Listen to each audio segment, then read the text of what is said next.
idan mutum ya samu dama a rayuwa, waɗanda suka fi cancanta ya taimake su ba su zai taimaka ba, sai damanta sun ce tukunne gane ya yi kuskure.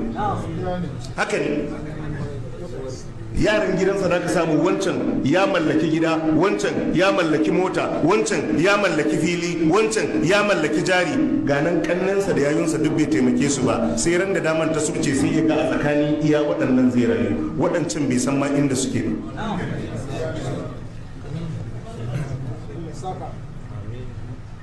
Haka ne, ba an ce su ɗin karfa a taimake su bane, a taimake su, amma ga waɗanda suke na farko kafin wane, kafin su wane, kafin su wane.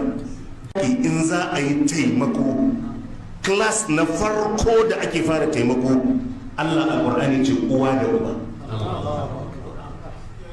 قل ما أنفقتم من خير فللوالدين أنفقتم من خير فللوالدين والأقربين واليتامى والمساكين وابن السبيل. الله يتي إذن كوكا تاشي إنفاقي دوكياركو Ubangiji ya ce ku kashe mai iyayenku.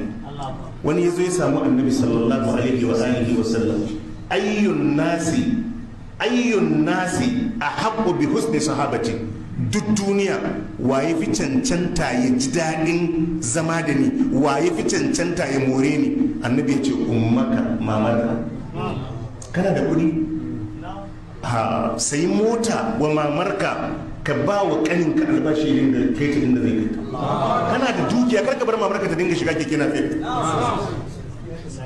To da ka samu mutum yana da mota, matarsa tana da mota, ‘ya'yansa suna da motan kai su makaranta, amma uwarsa tana shiga keke na fe. Haka ne ko ba haka?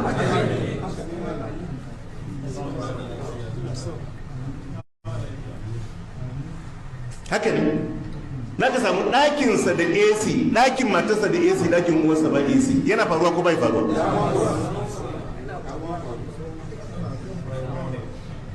Wa atal mala ala hubbihi, Allah ya ce kuma ya ba da dukiyarsa a bisa sonta zawil kurba, yan uwansa na jini, su ma yan uwan. Allah a suratul baqara ya ce wal aqrabin, mafiya kusanci, su ma mataki bayan mataki ne, daga uwa uba sai babban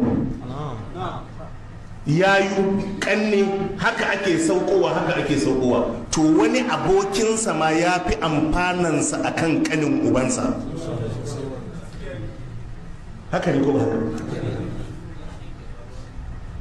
Abokinsa da suke abokantaka ya fi moran dukiyansa akan kanin uwarsa, akan wan uwarsa, ko kanin ubansa ko wan ubansa. Jama'a mun fahimta?